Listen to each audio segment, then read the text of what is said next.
guys, this is the Whispering Artist here. I'm going to be reading another 2 chapters from Wayside School is Falling Down. And it's going to be another soft-spoken video. So, without further ado, Chapter 3, Bebe's Baby Brother. Mrs. Jules asked Damien to pass back the homework. Bebe Gunn waited nervously. Except for art, her grades had not been very good lately. If she didn't start bringing home better grades, her parents said they wouldn't let her stay up past midnight. She did her best artwork after midnight. Damien handed Calvin his homework, then Todd, then Joy. "Where's yours?" asked Calvin.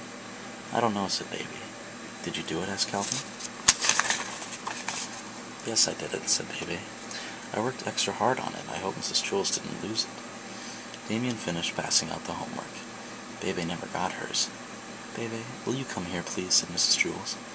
She pushed out of her seat, stood up, and nervously walked to Mrs. Jules's desk. "I did my homework, Mrs. Jules," she said. "Really?" "Yes, I know," said Mrs. Jules. She held Bebe's homework in her hand. "Whew!"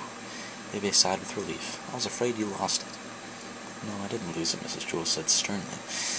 She showed the back of the paper to Bebe. Someone had written, "Mrs. Jules is as fat as a hippopotamus. And she smells like one, too." "I didn't write that," exclaimed Bebe. "I love the way you smell." Mrs. Jules smiled. "But if you didn't write it, who did?" "Ray," Bebe instantly replied. "Who's Ray?" "He's my little brother, Ray Gunn. He must have snuck into my room after I was asleep. He's always playing mean tricks on me. He knew how hard I worked on my homework." "Well, we'll show Ray," said Mrs. Jules. She gave Bebe an A+. "There, I don't think I'll try that again." "Thanks," said Bebe. "You may have a Tootsie Roll Pop, too," said Mrs. Jules. Bebe took a Tootsie Roll Pop out of the coffee can on Mrs. Jules's desk and then returned to her seat. She proudly showed Calvin her A+. The next day, Mrs. Jules asked Damien to hand back another batch of homework. "How come Damien always gets to do everything?" griped Kathy. "I'm sorry, Kathy," said Mrs. Jules. "Would you like to pass back the homework?" "No," grumped Kathy. "I'm not your slave." Damien passed out the homework. Again, Bebe didn't get hers. Mrs. Jules called her to her desk. On the back of her homework, someone had written, "Mrs. Jules has a head full of oatmeal, and it leaks out her ears." "I didn't write it," said Bebe. "Ray?" asked Mrs. Jules. Bebe nodded. "Why don't you start checking the back of your homework?" suggested Mrs. Jules. "I did when I woke up," said Bebe. "He must have done it after breakfast while I was brushing my teeth. We had oatmeal for breakfast." She shook her head. "I won't brush my teeth anymore." "You have to brush your teeth," said Mrs. Jules. "My parents think he's such a little angel," Bebe complained. "He's always wrecking things, and then I'm always the one who gets in trouble." "Why can't you be more like Ray?" they say. "Yesterday he threw all my underwear out the window. Then my mother yelled at me for it. She wouldn't believe that her little darling son would do something like that."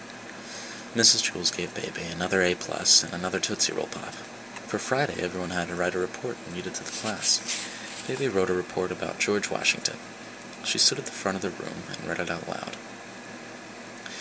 "George Washington never told a lie, not like Mrs. Jules. She lies all the time. That's why her nose is so big, and she snores when she sleeps, so Mr. Jules has to wear earplugs." Everyone was laughing. Bebe stopped reading. "What's so funny?" she asked. "Come here," said Mrs. Jules. Bebe shrugged, then walked to Mrs. Jules's desk. Mrs. Jules showed her what she had just read. "Did I just read that out loud?" Bebe asked. Mrs. Jules nodded. "I was just reading it. I wasn't listening." "It was Ray again, wasn't it?" asked Mrs. Jules. "Had to be," said Bebe. "Yesterday he put toothpaste in my socks. Then my mother got mad at me for making a mess and wasting toothpaste." Bebe got an A+ on her report and another Tootsie Roll Pop.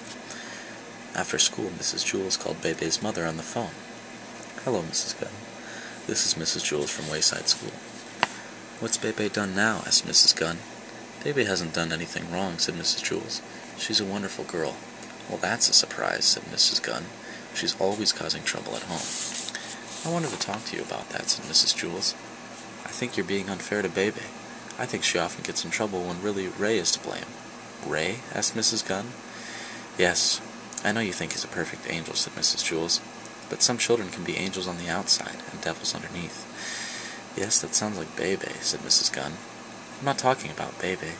I'm talking about Ray." Ray? Asked Baby's mother. Who's Ray? That was chapter 3 of Wayside Story. And here's chapter 4, called Homework. Mrs. Jules was teaching the class about fractions and decimals. She explained that 0.5 was the same as 1/2. Mac raised his hand. Mrs. Jules pretended not to see him. Ooh, ooh, Mac groaned as he stretched his hand so high that it hurt. Mrs. Jules pretended not to hear him. Jenny raised her hand. Yes, Jenny, said Mrs. Jules, glad to call on anyone besides Mac. Mac has his hand raised, said Jenny. Thank you, Jenny, muttered Mrs. Jules.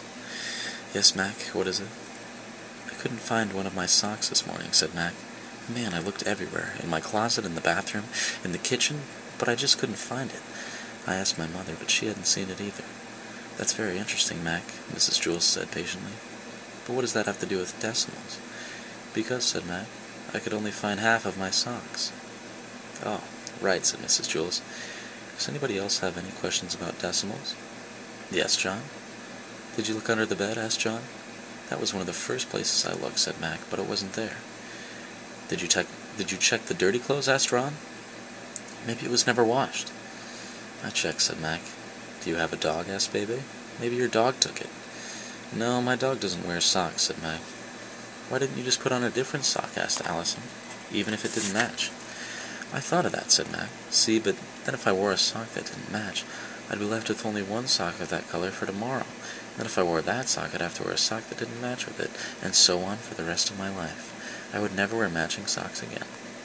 Well, be that as it may, said Mrs. Jules, we really need to get back to decimals. Yes, Stephen? Once I had both my socks on, said Stephen, but I wasn't wearing any shoes. My mom had just waxed the floor, too. I slid around on it like I was skating. It was a lot of fun until I fell against the kitchen table and broke 2 dishes. Then I got into trouble.